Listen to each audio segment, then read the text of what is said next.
యేసు నామమున ఈ ప్రార్థన అడిగి వేడుకొనుచున్నాము మా పరమ తండ్రి. ఆమేన్. ఆమేన్. మరి సమయంలో దేవుని యొక్క వాక్యాన్ని మనం ధ్యానం చేద్దాము.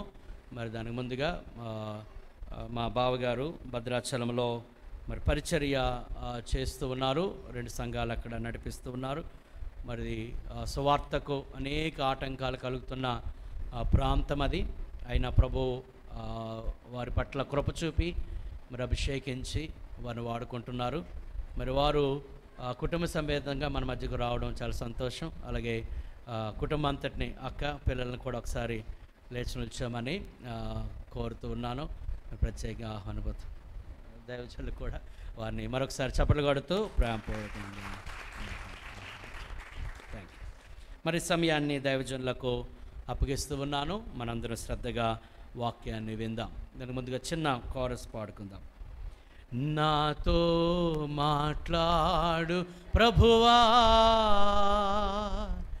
నీవే మాట్లాడు మయ్యా, నాతో మాట్లాడు ప్రభువా, నీవే మాట్లాడు మయ్యా, నీవు పలికితే నాకు మేలయా, నీవు పలికితే నాకు మేలయా, నీ దర్శనమే నాకు చాలయా, నీ దర్శనమే నాకు చాలయా, నాతో మాట్లాడు ప్రభువా, నీవే మాట్లాడు మయ్యా, నాతో మాట్లాడు ప్రభువా, నీవే మాట్లాడు మయ్యా. చప్పట్లు కొడుతూ దైవజనులను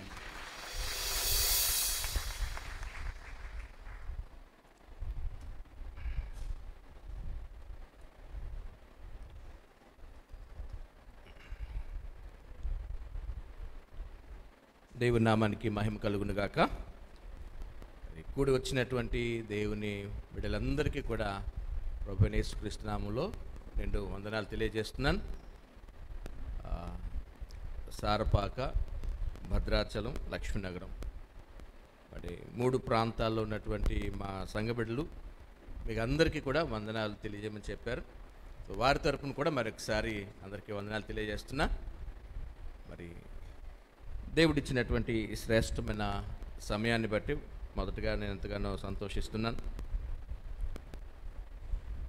ఈ రీతిగా మరొకసారి మీతో దేవుని సన్నిధిలో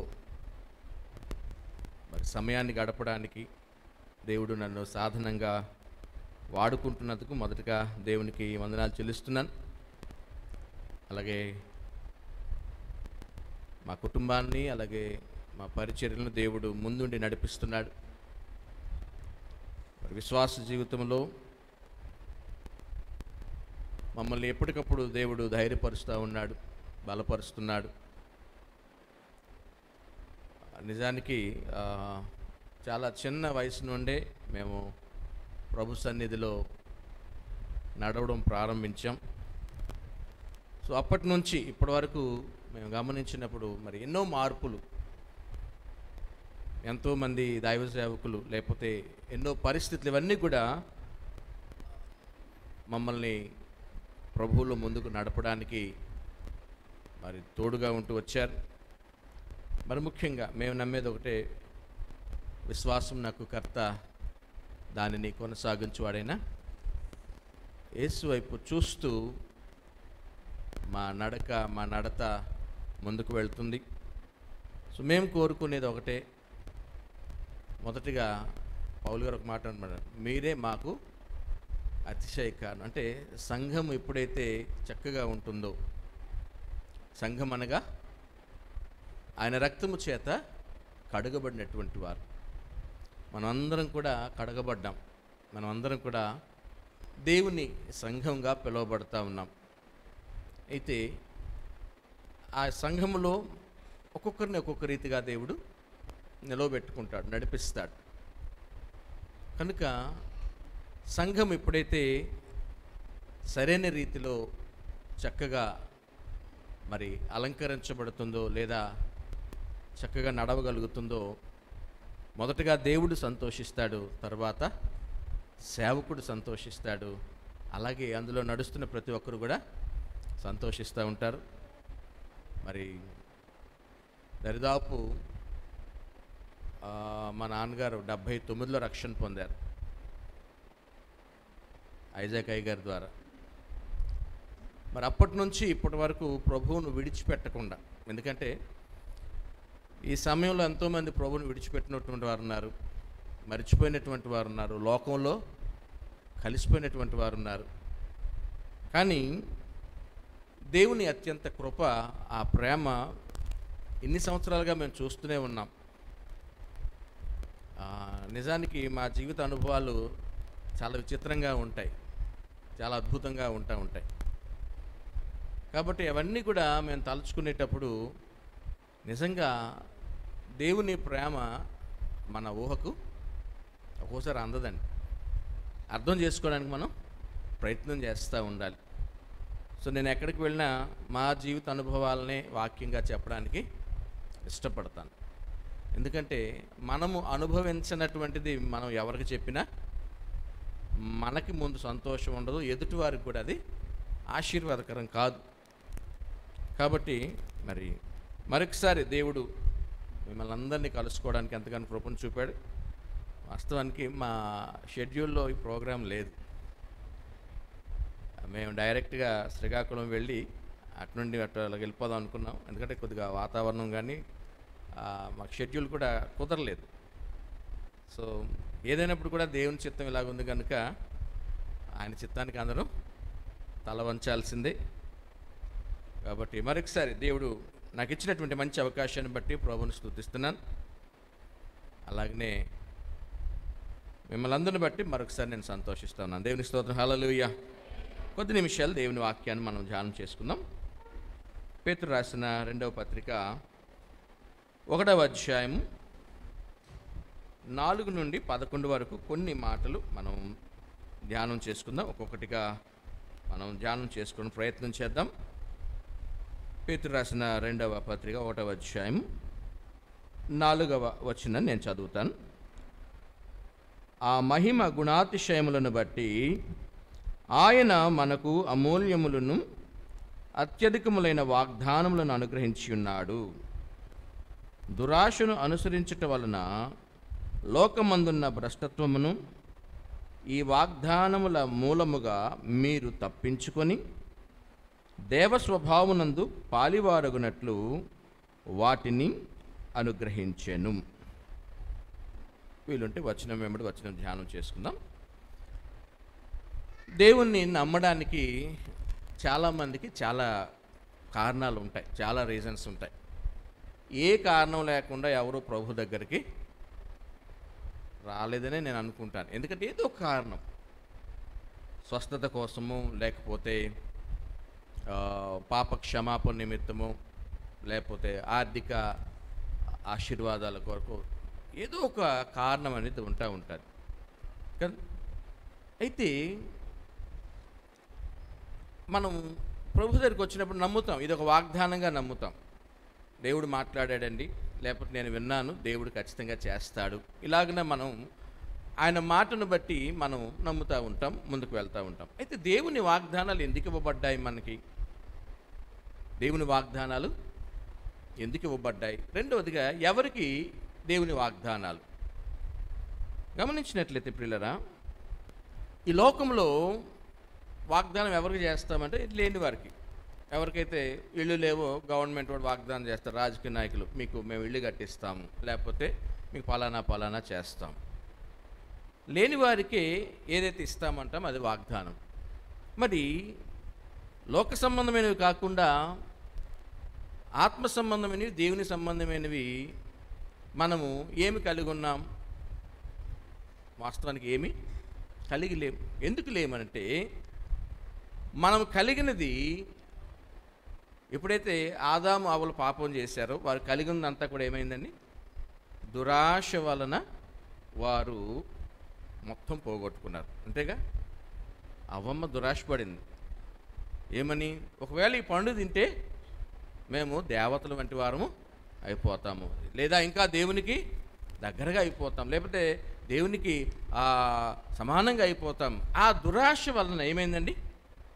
వారు కలిగినటువంటి మొత్తం సమస్తాన్ని కోల్పోయారు. వారి మహిమను కోల్పోయారు, వారి ఆ యొక్క నిత్య జీవాన్ని కోల్పోయారు, దేవునితో ఉన్నటువంటి సహవాసాన్ని కోల్పోయారు. కాబట్టి అప్పటి నుంచి ఇప్పటి వరకు కూడా లోకంలో ఏం పనిచేస్తుందంటే దురాశ. ఈ లోకంలో ఇప్పుడు ఏదైతే ఘోరాలు జరుగుతూ ఉన్నాయో ఇవన్నీ ఏంటంటే మనిషి అత్యాశ పడుతున్నాడు, లేకపోతే దురాశ పడుతూ ఉన్నాడు. కనుక మరి ఆత్మీయ జీవితంలో ఇది ఎంతవరకు మనకు ఎఫెక్ట్ చూపిస్తుందంటే అంత మీరు దురాశను అనుసరించటం వలన లోకమందున్నటువంటి భ్రష్టత్వం ఏదైతే ఉందో అది మిమ్మల్ని పూర్తిగా తినివేస్తారు. అవి తప్పించుకోవడానికే మీకు వాగ్దానాలు అనేవి ఇవ్వబడ్డాయి. దేవునికి స్తోత్రం, హల్లెలూయా. చూడండి, ఈ వాగ్దానముల మూలముగా మీరు తప్పించుకొని మరలా అంటే తప్పించుకోకపోతే కష్టం. ఖచ్చితంగా తప్పించుకోకపోతే ఏమవుతామంటే ఆ లోక భ్రష్టత్వంలో మనం పడిపోతాం, మొత్తం పోగొట్టుకుంటాం. కాబట్టి తప్పించుకొని మనం ఎలా మరల మారుతున్నాం? దేవ స్వభావమందు పాలివారగునట్లు వాటిని మీకు అనుగ్రహించను. దేవుని వాగ్దానములు ఎన్నైతే ఉన్నాయో అవన్నీ అవునన్నట్టుగానే మనం విశ్వసిస్తాం. అయితే ఏమిటి దేవుని వాగ్దానం? దేవుని వాగ్దానం ఏం పనిచేస్తుంది? దేవుని వాగ్దానం వల్ల మనకు కలిగినటువంటి ప్రయోజనం ఏమిటి? ఇశ్రాయేలు ప్రజలు వాగ్దాన భూమిలోకి వెళ్తారని ప్రభు మాట్లాడాడు కదండి. అయితే ఎందుకు అనేక మంది వెళ్ళలేకపోయారు? అనేక మంది అరణ్యంలో దురాశపడినటువంటి వారు ఉన్నారు, లోక భ్రష్టత్వంలో పడిపోయినటువంటి వారు ఉన్నారు. దాతాను, అబీరాము, కోరహు వీళ్ళందరూ ఎవరని చక్కగా నడిచినటువంటి వారే. కానీ వారి జీవితాల్లోనికి ఏం ప్రవేశించింది? దురాశ ప్రవేశించింది. దురాశ వలన లోకంలో ఉన్న భ్రష్టత్వం ఏదైతే ఉందో, అంటే భ్రష్టత్వం అంటే అర్థం ఏమిటంటే దేవుడు ఇష్టపడింది, సింపుల్గా చెప్పాలంటే అది మనల్ని పాడు చేసేది. అటువంటి భ్రష్టత్వానికి వారు లోనై వారు కలిగినవి పోగొట్టుకున్నారు. అందుకని దేవుని వాగ్దానం ఎప్పుడైతే మనం చూస్తామో ఈ వాగ్దానం ఏం చేస్తుంది? మనలను ఈ దురాశల నుండి తప్పిస్తుంది, లేదా లోకంలో ఉన్నటువంటి భ్రష్టత్వం నుండి తప్పిస్తుంది. దేవ స్వభావములో పాలివారం అవుతాము.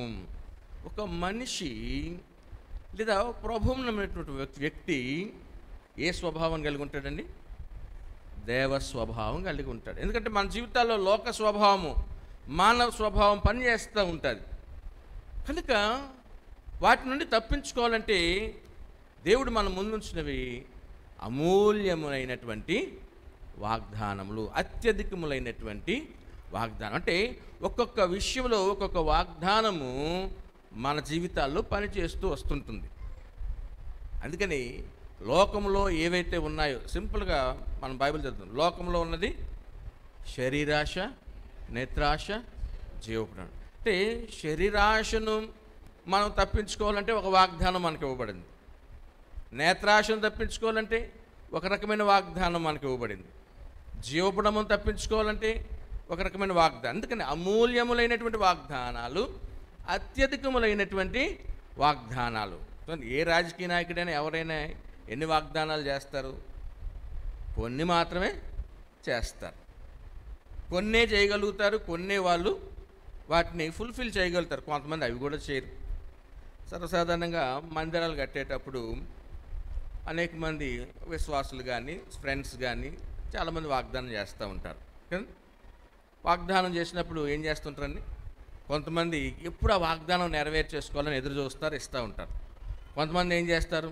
టైం ఉందిలే ఇంకా అంటే ఒక్కొక్కరు ఒక్కొక్క వాగ్దానం చేస్తారు. అందరూ ఫ్యాన్లు ఇస్తారా? అందరూ సౌండ్ సిస్టమ్ ఇస్తారా?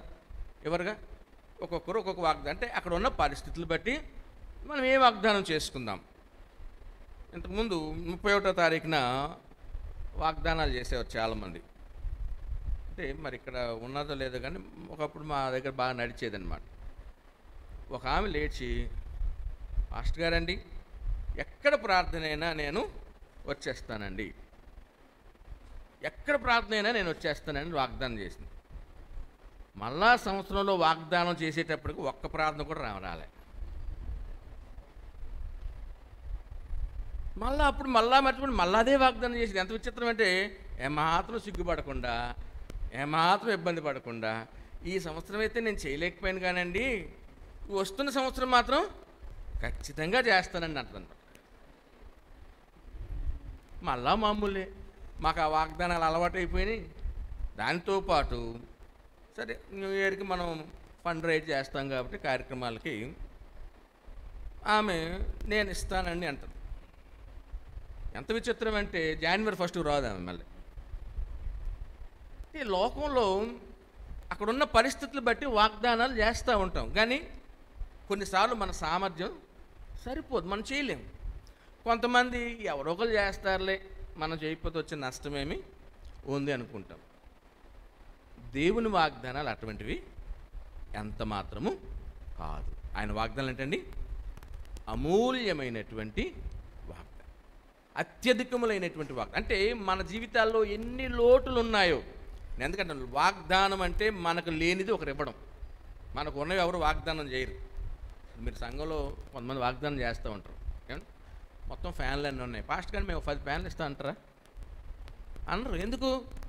ఉన్నాయి కదా. మా సంఘంలో కొంతమంది అడుగుతూ ఉంటారు, పాస్టర్ గారి మందిరానికి ఏం కావాలండి? అమ్మ చూడండి, ఏవైతే లేవనుకుంటారో అవి ఇవ్వండి, లేదు పాస్టర్ గారు మీరే చెప్పండి. అప్పుడు నేనేం చెప్తానండి, లేనివి ఏవైతే ఉన్నాయో అవి అడుగుతాను. రైట్, ఇది ఇస్తాం పాస్టర్ గారు అండి. లేని వాటిని ఎవరైతే ఇస్తామంటారో లేని వారికి ఇవ్వబడేవి వాగ్దానాలు. మన జీవితాల్లో ఏమీ లేదు, అన్నీ పోగొట్టుకున్నాం, ఏ భేదము లేదు. అందరూ పాపం చేసి దేవుడు అనుగ్రహించిన మహిమను కోల్పోయారు. మనము ఒక రకంగా చెప్పాలంటే యెషయా గ్రంథం చదువుతాం, మనం ఎవరైనా దిగంబరులంగా ఉన్నాం, ఏమీ లేని వారంగా ఉన్నాం, గాయాలతో ఉన్నాం. మానసిక స్థితి కానీ ఆధ్యాత్మిక స్థితి కానీ ఏది సరిగా లేనటువంటి వారం. అందుకనే మనల్ని చూచినటువంటి దేవుడు ఆయన ప్రేమ కలిగిన వాడు కనుక, కనికరం కలిగిన వాడు కనుక ఏం చేస్తున్నాడు? ఆయన మీ కొరకు నేను అమూల్యమైనటువంటి వాగ్దానాలను ఉంచుతున్నాను, అత్యధికములైనటువంటి వాగ్దానాలను నేను మీకు ఇస్తున్నాను. ఎలాగనండి? అక్కడ అంటున్నాడు, ఆ మహిమ గుణాతిశయములను బట్టి, దేవుని యొక్క గుణం అండి మనకు వాగ్దానం చేయడం. ఆయన అందుకని సుగుణాల సంపన్నుడు అని మనం పాడుతూ ఉంటాం. ఇందాకలా పాట పాడారు, మాకు ఇది కాపరిగా ఉంటే చాలా నచ్చింది. సరసానంగా అంటే పాటల్లో కానీ ఒకవేళ మనం చక్కటి అర్థాన్ని వెతకగలిగితే చాలా సంతోషిస్తాం పాటలు బట్టి కదండి. మీరు అదృష్టవంతులు, చక్కగా మంచిగా పాటలు పాడే మీ సేవకులు ఉన్నారు, మంచి కొయిర్ ఉంది. మాకు కొద్ది డిఫరెంట్గా ఉంటారులేండి. కానీ ఏం చేస్తామంటే మా వాళ్ళు కూడా చాలా బాగా పాడతారు. కాకపోతే ఏంటంటే కొన్నిసార్లు అత్యధికమైన ఉత్సాహంతో వేరే రీతికి వెళ్ళిపోతూ ఉంటారు అనమాట. మాకు పాటలు పాడే ఒక ఉన్నానమాట, ఆయనకి సందర్భం ఏం అవసరం లేదనమాట, ఎక్కడికి వెళ్ళినా అదే పాట పాడేస్తుంటాడు అనమాట. ఎంత విచిత్రం అంటే ఆ మధ్యన ఒక మెమోరియల్ సర్వీస్కి వెళ్ళాం, అక్కడ కూడా అదే పాట పాడుతాను అంటున్నాడు. పాస్ట్ గారు నీ పాట పాడినాను ఇలాగన్నా, ఇంకేం అనలేదంటే మళ్ళీ ఇంకా పుట్టుకి అదే పాట, పెళ్ళికి అదే పాట, సమాధి దగ్గర కూడా అదే పాట పాడుతుంటే ఎట్లా చెప్పండి? సో పాటలు బట్టి మరి సంతోషించే ఒక అదృష్టం కొన్ని సంఘాలకే ఉంటుంది. మీరు చాలా అదృష్టవంతులు, మేము కొద్దిగా తక్కువ. సరే, ఏదేమైనప్పుడు కూడా చూడండి, ఆయన గుణాతిశయములను బట్టి, ఆ మహిమ గుణాతిశయములను బట్టి ఆయన మనకు అమూల్యములను అత్యధికములైన వాగ్దానములను అనుగ్రహించి ఉన్నాడు. ఇస్తానంటలేదండి, అనుగ్రహించేశాడు. నెక్స్ట్ మనం ఏం చేయాలండి? ఆ వాగ్దానములను బట్టి మనము ఈ లోకములో ఉన్నటువంటి భ్రష్టత్వము, బైబిల్ మనం చదువుతాం, దురాశ గర్భమును ధరించి పాపమును కంటుంది, పాపము పరిపక్వమై మరణాన్ని తీసుకొని వస్తుంది. సో ఏది ఎంత సింపుల్గా మనం తీసే పాడకూడదు, దానికి చాలా ఇంపాక్ట్ ఉంటుంది. చాలా ఇంపాక్ట్ ఉంటుంది. మంచైనా దాని ఇంపాక్ట్ చాలా గొప్పగా ఉంటుంది, చెడ్డదైనా దాని ఇంపాక్ట్ గొప్పగా ఉంటుంది. కనుక ఆ దురాశలను అనుసరించుట వలన లోకమందున్నటువంటి భ్రష్టత్వము ఏమవుతుందండి? ఈ వాగ్దాన మూలంగానే మనం తప్పించుకుంటాం. అంటే ఈ వాగ్దానాలు లేకపోతే ఏమవుతాయి? ఖచ్చితంగా మనము తప్పించుకోలేము. కనుకనే కిందన పేతురు గారు రాస్తూ, ఆ హేతువు చేత, అంటే ఇదిగోండి మీకు వాగ్దానాలు ఇవ్వబడ్డాయి. ఈ వాగ్దానాలు ఇప్పుడు మీ జీవితంలో క్రియారూపకంగా మీరు అమలుపరుచుకోవాలి. ఒక్కొక్క విషయంలో ఒక్కొక్క వాగ్దానం అనేది అమలుపరచబడుతుంది. చూడండి, చాలా ప్రాంతాల్లో రోడ్లు ఉండవు. వచ్చిన వాళ్ళు ఏమంటారండి, మీకు రోడ్లు లేవు కాబట్టి రోడ్లు వేస్తామంటారు. కొన్ని ప్రాంతాల్లో నీళ్లు సరిగ్గా దొరకవు, అక్కడికి వెళ్ళి మేము రోడ్లు వేస్తామంటే ఏమంటారు వాళ్ళు? మాకు కావాల్సింది రోడ్లు అండి, నీళ్లు కావు.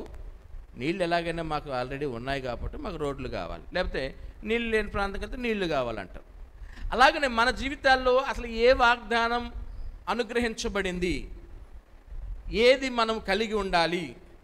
ప్రతి వాగ్దానము ఈ లోకంలో ఉన్నటువంటి భ్రష్టత్వం నుండి మనల్ని తప్పిస్తారు. ఎందుకంటే లోకంలో భ్రష్టత్వం ఈరోజు ఎంత విపరీత ధోరణిలో ఉందో మనం చూస్తూ ఉన్నాం. ప్రభుత్వాలు సహితము భ్రష్టత్వాన్ని ఎంకరేజ్ చేస్తూ ఉన్నాయి. ప్రభుత్వాలు సహితము అంటే వారికి ఒక దురాశ ఉంటుంది. దానిని బట్టి వారు ఏం చేస్తారని నేను ఆ మధ్యన ఒకసారి చదివా. చాలా దేశాల్లో గే మ్యారేజెస్, తర్వాత వివాహ వ్యవస్థలో ఉన్నటువంటివన్నీ కూడా చాలా లిబరలైజ్ చేసేస్తున్నారు అన్నమాట. అంటే మీ ఇష్టం, మీకు వివాహానికి ఎటువంటి కట్టుబాట్లు అవసరం లేదు, లేదా ఇంకా చెప్పలేమన్నమాట. ఎందుకు అని అంటే చాలామంది రహస్యంగా అవి చేస్తున్నటువంటి వారు. బైబిల్లో ఒక మాట ఉంది, స్వలింగ సంపర్కులని కదా, కొన్ని మాటలు ఉన్నాయండి. అవి అప్పుడే దేవుడు రాయించి ఉంచాడు. వాళ్ళు ఆ స్వభావాన్ని కలిగి ఏం చేస్తున్నారు? ఒకప్పుడు సీక్రెట్గా చేసేవాళ్ళు ఈరోజు ఏం చేస్తున్నారు? చట్టబద్ధం చేస్తున్నారు. విడాకుల విషయంలో చట్టబద్ధం చేసేస్తున్నారు. మన ఇండియాలో కూడా కొన్ని ప్రవేశించినాయి అట్లా. అంటే అర్థం ఏంటంటే లోకంలో ఒక మనిషి దేవునికి దూరంగా వెళ్ళడానికి ఎన్ని భ్రష్టత్వ కారణాలు అయితే ఉండాలో అవన్నీ ఇంప్లిమెంట్ చేస్తున్నాడు సాతానుడు. గమనించాలి, మనము లోకము నుండి, లోకములో ఉన్న భ్రష్టత్వం నుండి వేరే ఉండాలి, కాపాడబడాలి. ఎందుకంటే క్రైస్తవ సమాజంలో కూడా అనేక రకమైనటువంటి దురాశలను అనుసరించడం ద్వారా వచ్చే భ్రష్టత్వం పనిచేస్తూనే ఉన్నది. కనుక మరి ఈ భ్రష్టత్వం తప్పించుకోకపోతే కింద చదువుతా ఏం జరుగుతుందో. కనుక ఆ హేతువు చేత మనము ఏం చేయాలి? రాయబడింది, మీ మట్టుకు మీరు పూర్ణ జాగ్రత్త గలవారై ఏముండాలండి? మనకి వాగ్దానం ఎక్కడ పోగొట్టుకుంటామో. ఎందుకంటే వాగ్దానం పోగొట్టుకున్నామంటే ఆ విషయంలో భ్రష్టత్వం మన జీవితాల్లోకి ప్రవేశిస్తుంది. కయీను గురించి ఒక మాట రాయబడి ఉంది, ఏషావు గురించి ఒక మాట రాయబడి ఉంది. వారు ఒక్క పూటకు, సరే కయీను పక్కన పెట్టండి, ఏషావు గురించి రాయబడింది, ఒక్క పూట కూటి కోసం తన జ్యేష్ఠత్వాన్ని అమ్ముకున్నటువంటి భ్రష్టుడు. ఒక్క పూట కూటి కోసం అంటే ఆ టైంలో భ్రష్టత్వం ఎలాగొచ్చిందండి? ఆ ఒక్క పూట తిండి కోసం తన జ్యేష్ఠత్వాన్ని అమ్మేసుకున్నాడు. అమ్మి పూర్తిగా పతనమైపోయిన వాళ్ళు ఉన్నారు, కొంతమంది రికవర్ అయినటువంటి వాళ్ళు ఉన్నారు. బట్ ఏదైనా అది ఒక మాదిరి ఉండిపోతుంది మన జీవితాల్లో. కాబట్టి ఈ హేతువు చేత మీరు ఏం చేయాలంటే విశ్వాసం మీరు పూర్ణ జాగ్రత్త గలవారై మీ విశ్వాసమునందు సద్గుణమును, సద్గుణమునందు జ్ఞానమును, జ్ఞానమునందు ఆశానిగ్రహమును, ఆశానిగ్రహమునందు సహనమును, సహనమునందు భక్తిని, భక్తి యందు సహోదర ప్రేమను, సహోదర ప్రేమ యందు దయను అమర్చుకొనుడి. అమర్చుకోవాలి అంటే ఇదంతా ఒకే సింగిల్ పీస్ అనుకోవాలి. ఇందులోని ఇవన్నీ ఉండాలి. విశ్వాసం ఉండాలి. ఎందుకంటే వాక్యం ఏం చెప్తుందంటే విశ్వాసం లేకుండా దేవునికి ఇష్టలుగా ఉండుట అసాధ్యము. హెబ్రీయులకు రాసిన పత్రిక 6వ అధ్యాయం 11వ వచనంలో ఒక మాట రాయబడి ఉంది. మీరు మందులుగాక విశ్వాసము చేతను ఓర్పు చేతను వాగ్దానములను స్వతంత్రించుకుని వారిని పోలి నడుచుకున్నట్లుగా. విశ్వాసమును బట్టి ఏమవుతుందంటే వాగ్దానాన్ని స్వతంత్రించుకుంటాము. విశ్వాసం లేకపోతే వాగ్దానాన్ని స్వతంత్రించుకోలేము. కాబట్టి విశ్వాసమునందు ఒక్కొక్కటి అమర్చుకోవాలి. అవి చక్కగా వివరిస్తూ రాస్తున్నాడు. అందుకని విశ్వాసం లేకపోతే దేవునికి ఇష్టలుగా ఉండుట అసాధ్యము. విశ్వాసం లేకపోతే మరి మన జీవితాల్లో అంటే స్టార్టింగే ఉండదు ఇంకా. అందుకని ఆయన రక్షకుడని మనం ఎప్పుడైతే విశ్వసిస్తున్నామో, నోటితో ఒప్పుకుంటున్నామో, అప్పుడే మనకు రక్షణ అనేది వస్తుంది. హృదయంలో విశ్వసించాలి. యేసు ప్రభు అని, రక్షకుడని నోటితో ఒప్పుకోవాలి, హృదయంలో విశ్వసించాలి. రైట్. విశ్వాసం ఉంటే సరిపోతుందా? విశ్వాసం ఉంటే సరిపోతుందా?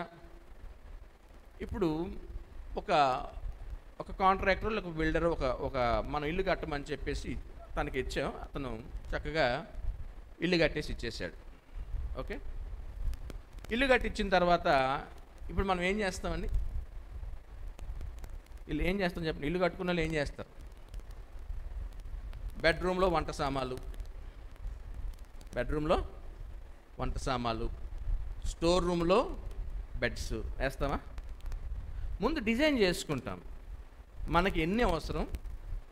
4 అవసరం, ఒక 5. ఇప్పుడు అంతా కూడా 1 BHK పోయినాయి, 2 BHK పోయినాయి, 3 BHK. ఒకప్పుడు ఒక ఇల్లు ఉంటే చాలు అనుకునేవాళ్ళం కదా. ఒక ఇల్లు ఉంటే చాలు అనుకునేవాళ్ళం. మిగతా అన్నీ ఇక్కడ స్నానాలు అన్నీ కూడా బయటే కదా.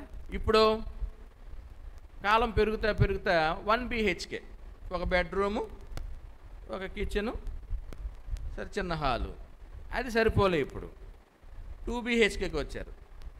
ఇక ఉన్నవాడు తన సామర్థ్యం కొద్ది 3 BHK వచ్చు. ₹1,00,00,000 ఈ మధ్యన అసలు చెవులు పగిలిపోతున్నాయి అన్నమాట. ఎవరైనా ఎంతకన్నా ₹1,00,00,000 పెట్టి ఇల్లు కొనుక్కున్నామండి అంటారు. ఎంత? ₹1,00,00,000 పెట్టి ఇల్లు కట్టేసుకున్నామండి, కొనేసుకున్నాను. ఆహా, వినడానికి కొద్దిగా ఎలా ఉంటుందండి? ఏం చేసుకుంటారు రా బాబు అనుకుంటా. ఇప్పుడు ₹1,00,00,000 ఇల్లు కట్టుకున్నాడు ఏం చేస్తాడండి? జిమ్ అంటాడు, తర్వాత స్విమ్మింగ్ పూల్ అంటాడు ముందుకి. అంటే ఇవన్నీ ఎక్కడెక్కడ ఎలాగో అమర్చుకుంటూ ఏం చేస్తాడు? దాన్ని బట్టి సంతోషిస్తాడు, తన అవసరాలు తీర్చుకుంటాడు. So it's a complete house. అంటే ఒక రూము నీళ్ళైనా 2 రూములు నీళ్ళైనా ఏవి ఎక్కడ ఉంచాలో చక్కగా అమర్చుకునేటప్పుడు ఆ ఇంట్లో ఉండగలుగుతాం. అలాగే విశ్వాస జీవితంలో నాకు విశ్వాసం ఉంటే చాలండి అనుకుంటా ఉంటాం. ఎందుకంటే దేవుడిని నమ్మేసాం కదా, మంచిదే. ఇల్లు కట్టేసుకున్నాంగా, ఇంకేమొద్దు. ఫ్యాన్లు ఏమో కింద పెట్టండి, సౌండ్ సిస్టమ్ ఏమో పైన పెట్టండి, అవుద్దా? అమరిక కరెక్ట్గా ఉండేటప్పుడే వాటి వలన ప్రయోజనాలని పొందుకుంటాము. కాబట్టి విశ్వాసంలో మనము ఏం అమర్చుకోవాలి? సద్గుణాన్ని అమర్చుకోవాలి. సద్గుణమునందు జ్ఞానం. అంటే ఇవన్నీ కూడా విశ్వాసములో పొందుపరచబడి ఉంటాయి. ఇవన్నీ కూడా మనము చక్కగా అమర్చుకోగలిగితేనే దాని వలన కలిగే ప్రయోజనం ఏంటో మనం చూస్తాం. సర్వసాధారణంగా మనకున్నటువంటి ఆలోచన ఏంటంటే ప్రార్థన, వాక్యము, కానీ ఈ 2 బేస్. సో ఈ 2 ఎక్కడికి తీసుకువెళ్తున్నాయి అనేది చూడాలి మనం. ఇవి ఏ అనుభవాల్లోనికి మనల్ని తీసుకువెళ్తున్నాయి? ఇవి ఎటువంటి సహవాసంలోనూ మనల్ని తీసుకువెళ్తున్నాయి. వాక్యం వినేటప్పుడు విశ్వాసం కలుగుతూ ఉంది, రైట్? విశ్వాసం కలిగినప్పుడు విశ్వాసంలో ఏమేమి పొందుపరుచుకుంటాం. ఇప్పుడు ఈ మధ్యన అంతా కూడా ఒకప్పుడు చికెన్ బిర్యానీ అంటే మేము ఒక్కోసారి బయటకు వెళ్ళేటప్పుడు 25 రూపాయలు చికెన్ బిర్యానీ. ఎంతండి? 25 రూపాయలు. వాడు ఏదో పీస్ వేసేవాడు, ఎట్టబట్టి ఇచ్చేవాడు అనమాట. ఇప్పుడు కూడా మనం వెళ్తున్నాం చికెన్ బిర్యానీ ఏం చేస్తుంటాడండి, ఒక 4 కప్పులు సెపరేట్గా, ఓకే, అంతా డిజైన్ చేస్తుంటాడు అనమాట. డిజైన్ చేసి అప్పుడు 25 రూపాయలు బిర్యానీ కాస్తే ఇప్పుడు 250 రూపాయలు అయింది. అంతే క్వాంటిటీ, అవే పీసులు. ఇప్పుడు ఏం చేస్తున్నాడు, దానికి చక్కగా సెపరేట్ చేస్తున్నాడు, చక్కగా 250 రూపాయలు తీసుకుంటున్నాడు. దానికి ఒక ఏసీ పెడుతున్నాడు. అంటే ఎంత చక్కగా వాడు అమరిక పెట్టి అన్నీ సెట్ చేస్తున్నాడో అంతగా మనం డబ్బులు చెల్లిస్తాం, ఇష్టపడతాం కూడా వాస్తవంగా కదా. క్లియరా? మన విశ్వాస జీవితంలో మనము వాగ్దానాలను బట్టి మనం లోకమును జయించాలి, దుష్టత్వాన్ని జయించాలి. ఇవి జయించాలి అంటే ఆ క్రియలు ఏవైతే ఉన్నాయో అవి మనం చేయాలి. విశ్వాసంలో సద్గుణము, సద్గుణమునందు మనము జ్ఞానమును, జ్ఞానమునందు ఆశా నిగ్రహం. సద్గుణం గురించి మనం సర్వసాధారణంగా మన బైబిల్లో మనం చదివినట్లయితే, సరే స్త్రీలైనా పురుషులైనా ఈ 2 దగ్గర మనం చూస్తాం. ఒకటి గుణవతి అయినటువంటి భార్య దొరుకుట అరుదు, ఇంకొకటి జ్ఞానం కలిగినటువంటి, సరే కిందకు వద్దు, గుణవతి అయినటువంటి భార్య దొరుకుత అరుదు అని అంటాం. అంటే కుటుంబ జీవితాన్ని నడిపించుకోవడానికి మంచి గుణం ఉన్నటువంటి స్త్రీ అయితే ఆ కుటుంబం అనేది మరి అన్ని విషయాల్లో వర్ధిల్లుతుంది. ఆత్మీయ జీవితంలో కూడా గుర్తుపెట్టుకోండి, మనము సద్గుణాన్ని కలిగి ఉండాలి. విశ్వాసం ఉంటే సరిపోద్దు అనుకో. విశ్వాసము సింగిల్గా ఉండదు, విశ్వాసము క్రియాసహితంగా ఉంటుంది. విశ్వాసంలో ఏం అమర్చుకోవాలని, సద్గుణం అనేది అమర్చుకోవాలి. అలాగే సద్గుణమునందు జ్ఞానము. కొంతమందికి సరే సద్గుణం ఉంటుంది, జ్ఞానం లేదనుకోండి. జ్ఞానం లేకపోతే ఏమవుతుంది, జ్ఞానం ఉంటే ఇల్లు కట్టుకుంటాం, జ్ఞానం లేనివాడు ఏమవుతాడు, ఈజీగా మోసపోతాడు. అంటే మంచి గుణం ఉంటే సరిపోదు, ప్రభువా ఆ మంచి గుణము నన్ను మరలా జ్ఞానము కలిగేటట్లుగా నువ్వు నన్ను నడిపించుతానని ప్రార్థన చేయాలి. ఎందుకంటే జ్ఞానం లేకపోతే, జ్ఞానం లేనివాడు వీధుల్లో తిరిగితే ఏమవుతున్నాడండి, పాపంలో పడినట్టుగా మనం చూస్తూ ఉన్నాం. పిల్లరా, ఇవన్నీ కూడా మనం అమర్చుకోవాలి. సద్గుణమునందు జ్ఞానమును, జ్ఞానమునందు ఆశా నిగ్రహమును. ఎందుకంటే జ్ఞానము మనం నశించిపోకుండా కాపాడుతుంది. చూడండి, సౌలును దేవుడు చక్కగా హెచ్చరించి మరీ పంపించాడు. అన్నిటినీ నువ్వు సంహరించి ఏది విడిచిపెట్టవద్దు, ఓకే, అలాగనే చేశాడు. సరిగ్గా జ్ఞానం ఉపయోగించుకుంటే ఆ జ్ఞానంలో తను ఈ ఆశా నిగ్రహాన్ని కలిగి ఉంటే ఏం చేద్దుడండి, చూశాడు అవన్నీ మంచి మంచిగా ఉన్నాయి, బలహీనమైనవన్నిటిని కూడా చంపేద్దాం, మంచి మంచి వాటిని కూడా తను పక్కన పెట్టి ఉంచాడనమాట. అంటే కొన్నిసార్లు విశ్వాసం ఉంటుంది కానీ ఆశా నిగ్రహం మనకి ఉండదు. సద్గుణం ఉంటుంది కానీ జ్ఞానం ఉండదు. జ్ఞానం లేక జనులు ఈరోజు ఏమవుతున్నారండి, నశించిపోతున్నారు. ఏది మంచి ఏది చెడు అర్థం చేసుకోలేక. అంటే ఎక్కడో ఒకదాన్ని మనం ఫెయిల్ అవుతూ ఉంటాం. అందుకని దేవుడు అంటాడు, ఇవన్నీ మీరు కలిగి ఉండండి. ఇవన్నీ కలిగి ఉంటే మీరు పొందుకోబోయే స్థితి ఏంటో మీరు చూడగలుగుతారు. చూడండి, ఆశా నిగ్రహం గురించి మనం మాట్లాడినట్లయితే అపోస్తుల కార్యగ్రంథము 24వ అధ్యాయము 25వ వచనంలో ఒక మాట చూద్దాం.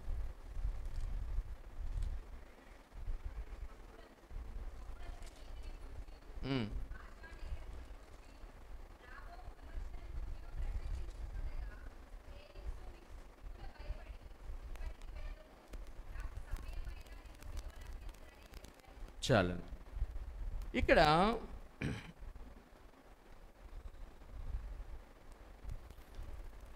పౌలు గారు ఏం బోధిస్తున్నారని, ఫెలిక్స్కి ఏం బోధిస్తున్నారు, దేవుని నీతిని గూర్చి, ఆశా నిగ్రహము గూర్చి, రాబోవు విమర్శను గూర్చి. అంటే ఆశా నిగ్రహం గురించి ఎందుకు చెప్పాల్సి వస్తుంది, నీతిని గురించి ఎందుకు చెప్పాల్సి వస్తుంది, ఫెలిక్స్ లాంటి మరి మంచి పరిపాలకుడు, ఆయన చక్కగా పరిపాలిస్తున్నాడు, ఒక అధికారి, మంచి అధికారంలో ఉన్నాడు. పౌలుకు అక్కడికి వెళ్ళి చెప్తున్న మాటలు ఏంటంటే వేరే విషయాల గురించి చెప్పవచ్చు. సర్వసాధారణంగా మనం ఎవరిదానికి వెళ్ళామనుకోండి, వాళ్ళకి ఏది వినాలనిపిస్తుందో అదే చెప్తాం మనం, అవునా? అంటే చాలామంది అదే కోరుకుంటారు, మేము వస్తున్నాంగా, పాస్టర్ గారు వస్తున్నారుగా, దీని గురించి మాట్లాడితే బాగున్ను, మాకు ధైర్యం వస్తుంది, మాకు నెమ్మది వస్తుంది. మనం కోరుకోవడంలో తప్పు లేదండి. కానీ దేవుడు ఏం మాట్లాడతాడో అది మా జీవితాలకు క్షేమం అనుకుంటే దేవుడు ఇచ్చేవి మనం చూస్తాం. మనం కోరుకున్న వాటి గురించి వినాలనుకునేటప్పుడు అవే మనకు దేవుడు ఇస్తాడు. వాటి వలన మనకు లాభం కొద్దిగానే ఉంటుంది.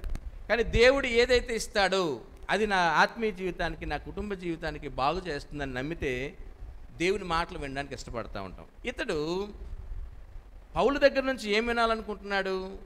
పౌలు దగ్గర ఏదో ఒకటి దొరుకుతుంది, పౌలు దగ్గర ఏదైనా ఒకటి వస్తుంది అంటే దానికి సంబంధించింది ఏమైనా మాట్లాడతాడేమో అని 10 సార్లు పిలిపించుకుంటున్నాడు. కానీ పౌలు గారు ఏం చెప్తున్నారు? నీతిని గురించి చెప్తున్నాడు, ఆశానిగ్రహం గురించి చెప్తున్నాడు, రాబోయే విమర్శ గురించి చెప్తా ఉన్నాడు. ఇవన్నీ చెప్పేసరికి ఇతనికి అస్సలు సెట్ కావట్లేదు అనమాట. పిలిపించుకున్నటువంటి వ్యక్తి తను ఏదైతే వినాలనుకుంటున్నాడో అదే చెప్తాడేమో అని చూస్తూ ఉన్నాడు. ఆశానిగ్రహం గురించి మరి పౌలు గారు చెప్పినప్పుడు ఏం చేయాలని? దేవుడు నాకు ఈ యొక్క సందేశాన్ని పంపించాడు, మరి ఏవైతే నేను ఆశ కలిగి ఉన్నానో లోక సంబంధమైనవి, వాటి విషయంలో నేను నిగ్రహాన్ని కలిగి ఉంటాను అనుకోవట్లేదు. అందుకే ఇంకొద్దులేండి, మీరు తర్వాత అవకాశం ఉంటే మిమ్మల్ని పిలుస్తాను. పిల్లరా, అనేక విషయాల్లో మనము ఆశ కలిగి ఉంటాం. లోకంలో ప్రత్యేకంగా యవనస్తులైనటువంటి వారు కదా, వారి ముందు లోక ఆశలు ఎన్నో ఉంటాయి కదా. ఆశ పడొద్దని నేను చెప్పను, ఆశ కలుగుతుంది, కానీ అది భ్రష్టత్వానికి నడిపించే రీతిగా ఉండకూడదు. దురాశ వైపు నడిపించకుండా చూసుకోవాలి. ఎటువంటి ఆశ కలిగి ఉండాలంటే, దుప్పి నీటి వాగుల కొరకు ఆశపడినట్లు దేవా నా ప్రాణం నీ కొరకు ఆశపడుతున్నది. దేవుని విషయంలో ఆశ కలిగి ఉంటే అది దీవెన. కానీ లోకం విషయంలో మనం కానీ ఒకవేళ వెళితే ఆ లోకంలో ఉన్న ఆశలన్నీ అట్రాక్ట్ చేస్తూ ఉంటాయి. కనుక వాటి విషయంలో ఎవరైతే నిగ్రహాన్ని కలిగి ఉంటారో, కంట్రోల్ చేసుకోగలుగుతారో, అడగాలండి, ఆశా నిగ్రహాన్ని అడగాలి. ఈ రోజులు అనేక మంది అది, అందుకని ఆకాను తను చూసిన తర్వాత ఇంకా నియంత్రించుకోలేకపోయాడు కనుక శపితమైన దానిని తన గుడారంలోనికి తీసుకుని, అక్కడే కానీ తను కంట్రోల్ చేసుకుని ఉంటే పరిస్థితి వేరేలాగా ఉండేది. గెహజీ విషయంలో నేను ఒక్కోసారి ఆలోచిస్తూ ఉంటాను, ప్రభువా ఏలియా మీద ఉన్నటువంటి ఆ 2 ఆత్మశక్తిని నీవు ఎలీషాకి ఇచ్చావు కదా. మనం ఒకవేళ మామూలుగా ఆలోచిస్తే ఎలీషా తర్వాత ఎవరికి అవకాశం ఉందండి? డెఫినెట్గా గెహజీకే అవకాశం ఉంది కదా. చూస్తున్నాడు, దగ్గర నుండి చూస్తున్నాడు. కానీ నయమాను బాగైన తర్వాత అతను తీసుకొచ్చినటువంటి ఆ కొద్ది కానుకలు, ఆ కొద్ది అర్పణలు చూసి ఏమయ్యాడండి? తట్టుకోలేకపోయాడు అనమాట. అంటే నిగ్రహించుకోలేకపోయాడు. నిగ్రహించుకోకపోవడంతో అక్కడ జరిగింది ఏంటంటే, ఒకటి తన తాలూకా ఆ శిష్యరికాన్ని కోల్పోయాడు, తన తాలూకా అభిషేకాన్ని కోల్పోయాడు, తనకు తర్వాత ఎలీషా ద్వారా రాబోయే ఆశీర్వాదాలు కోల్పోయాడు. అన్నీ కోల్పోయి ఏం తెచ్చుకున్నాడు? తన వంశానికి తర్వాత తరానికి కుష్టుని తీసుకువచ్చాడు. చూడండి, ఏలియా దగ్గర ఉన్నటువంటి ఎలీషా దీవించబడ్డాడు, గొప్ప కార్యాలు చేశాడు. నెక్స్ట్ అవకాశం ఏమంటే డెఫినెట్గా గెహజీకే. కానీ తన ఆశా నిగ్రహములు, అంటే తను చూచిన వాటిని నిగ్రహించుకోలేకపోవడం చేత తన జీవితంలో దేవుని యొక్క ఉద్దేశాలన్నీ కూడా కోల్పోయిన వాడిగా చూస్తూ ఉన్నాం. అందుకని ఇప్పుడు కూడా చూడండి, మరి సైడ్ ఉందో లేదో తెలియదు, కానీ మా సైడు బాప్తిస్మ ఇచ్చిన వారికే తిరిగి బాప్తిస్మ ఇస్తున్నారు. వాళ్ళు చెప్పేది ఏంటంటే, మీరు మా దగ్గర బాప్తిస్మ తీసుకుంటే మీకు 2000 రూపాయలు ఇస్తాం. ఎంత? 2000 కోసం రెండోసారి బాప్తిసం తీసుకుంటున్నారు వీళ్ళు. ఒక ఫ్యామిలీ అట్లాగే మా దగ్గర నుంచి వాళ్ళు వెళ్ళారు. వాళ్ళ ఇంట్లో 7 మా దగ్గర రక్షణ పొందారు. 7 ఒకే ఇంట్లో 7 రక్షణ పొందారు. అక్కడ ఒక వ్యక్తి, ఆ కుటుంబంలో ఉన్న ఒక వ్యక్తి దగ్గర ఇంకొక వ్యక్తి పనిచేస్తూ ఉన్నారు. ఆ వ్యక్తి చెప్పాడనమాట, మీరు ఏ చర్చికి వెళ్తున్నారంటే పలానా చర్చికి వెళ్తున్నాము. బాప్టిజం తీసుకున్నారా? తీసుకున్నామండి. చర్చికి వెళ్తున్నారంటే మేము వెళ్ళం కానీ మా లేడీస్ వెళ్తారండి అని. వాడికి అవకాశం వచ్చిందనమాట. ఇది ఇలా వెళ్ళట్లేదు వీళ్ళు బాగా. సరే కానీ మా చర్చికి రండి, మా చర్చికి వస్తే మీకు అవసరమైన టైంలో కొన్ని మేము సహాయం చేస్తూ ఉంటాం. మెల్లగా అలాగ చేశారు. మొత్తం ఫ్యామిలీ అంతా జారుకున్నారు. జారుకున్న తర్వాత ఒక 1 నెల 2 నెలలు వెళ్ళిన తర్వాత, మీరు అక్కడ తీసుకున్నారు కదా బాప్తిసం, ఆ బాప్తిసం చెల్లదు, బాప్తిసం చెల్లదు. మా దగ్గర మళ్ళీ మీరు బాప్తిసం తీసుకోవాలి. మీరు అలా తీసుకుంటే మీకు ఒక్కొక్కరికి 2000 ఇస్తాం. 7 14. ఇదేదో బాగుంది. ఈ చర్చికి వెళ్తే మేము కానుకలు ఇవ్వాలా? సరే దశంభాగాలు పక్కన పెట్టండి, ఇప్పుడు ఎవరు అనుకోండి. వారం 7 వెళ్తే 7 10 70 రూపాయలు అవుద్ది. 10 రూపాయలు వేసుకుంటే వారానికి 70 రూపాయలు అంటే నెలకేమో లెక్క, సంవత్సరానికి ఈ లెక్కన చాలా ఖర్చు అయిపోద్ది మనకి. ఇక్కడికి వెళ్తే మనకి తిరిగి రివర్స్లో బాప్తిసం తీసుకుంటే 2000. మళ్ళీ వాళ్ళు చెప్పడం అనమాట, క్రిస్మస్లకి అట్లాంటి వీటికి ఏమైనా ఇవ్వరు. క్రిస్మస్లు ఉండవట యాక్చువల్గా, కానీ ఆ టైంలో మళ్ళీ ఏమైనా స్పెషల్ గిఫ్ట్లు. ఈ లెక్కన వీళ్ళు లైఫ్ లాంగ్ ప్లాన్ చేసుకున్నారనమాట. బాగానే వస్తుంది మనకి, ఇక్కడికి వెళ్తే మందు తిరిగి కొడుతుంది, అక్కడికి వెళ్తే తిరిగి వస్తుందని అనుకొని చక్కగా వెళ్ళారు. విచిత్రం ఏంటంటే 7 వాళ్ళ ప్రార్థన వాళ్ళ ఇంట్లో కంప్లీట్ అయిందనమాట. అయిన తర్వాత స్టెప్ అనమాట ఇది. నేను అన్నానమ్మా, వాడు ఎవరో తెలవదు, మీకు ఎక్కడి నుంచి వచ్చారో తెలవదు, ఏదో పెట్టారు, వాడు మీకు 2000 ఇస్తున్నాడంటే మీ పేరు చెప్పుకుని ఆడెంత తీసుకుంటాడో ఆలోచించుకోండి. ఫస్ట్ థింగ్, మీరు వాళ్ళ ద్వారా రక్షణ పొందిన వాళ్ళు గారు, వాళ్ళ వాక్యాన్ని మారిన వాళ్ళు గారు.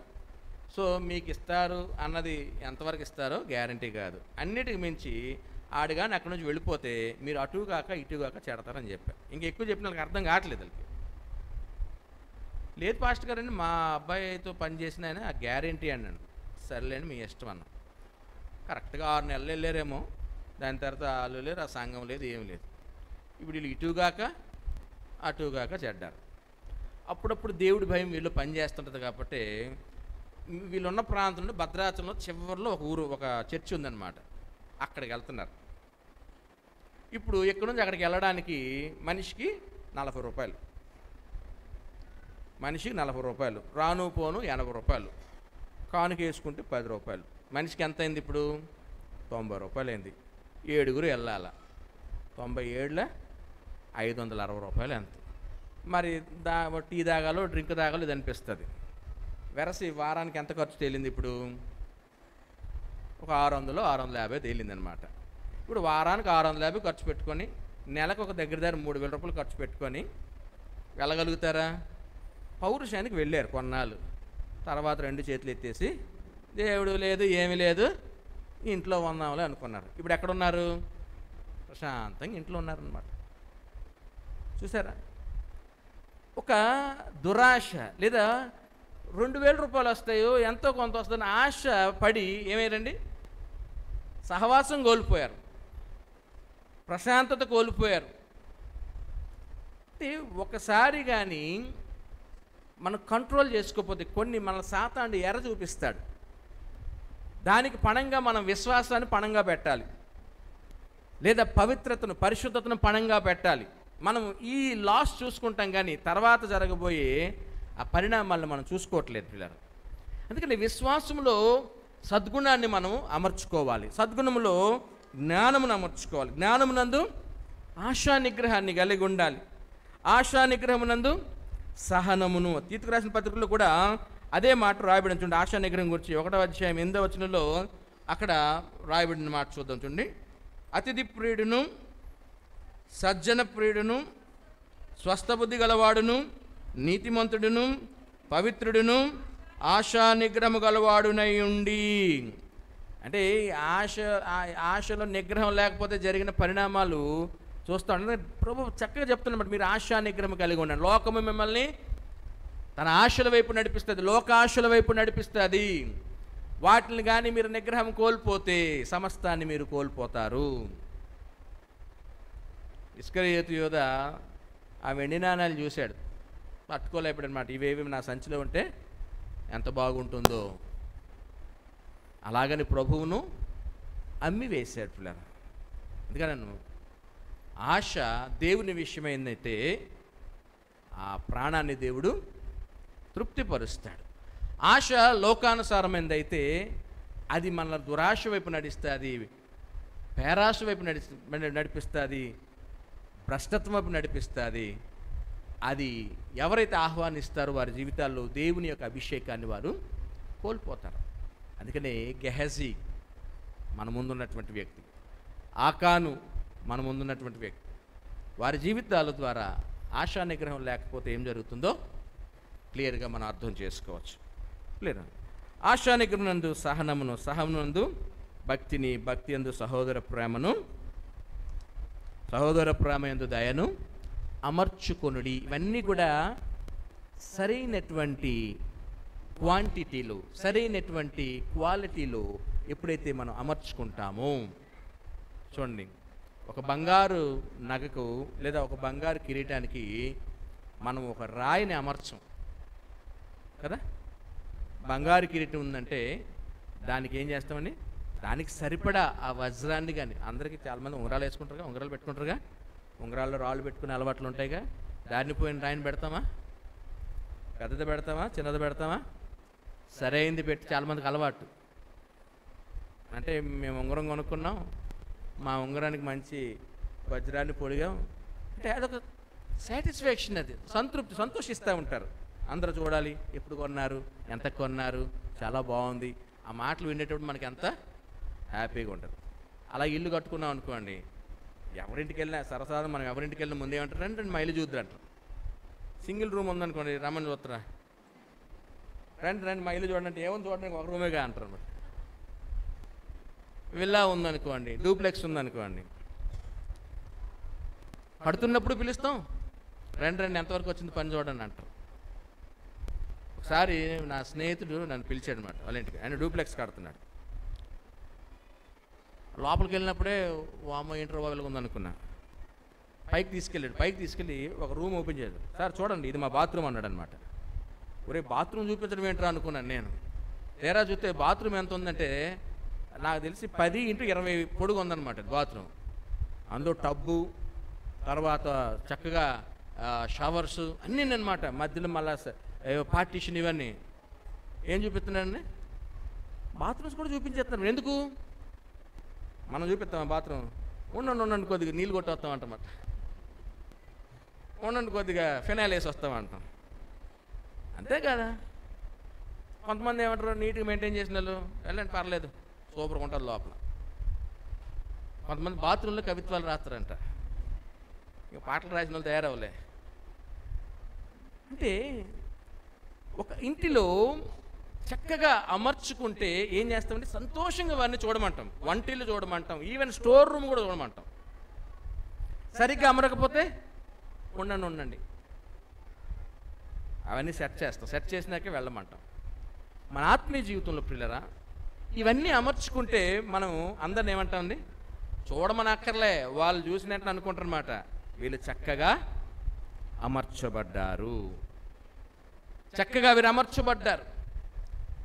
ఏది ఏ కొలతలో ఉండాలో, ఎంత సామర్థ్యం ఎంత క్వాలిటీలో ఉండాలో, అందుకని సద్గుణము బెస్ట్ క్వాలిటీ, సహనము బెస్ట్ క్వాలిటీ, అన్నీ కూడా ద బెస్ట్ మనం కలిగి ఉండగలిగితే పిల్లరా అది మనలను ఎటువంటి ఆశీర్వాదం తీసుకెళ్తే నేను చూపిస్తాను తర్వాత వాక్యం కన్నా.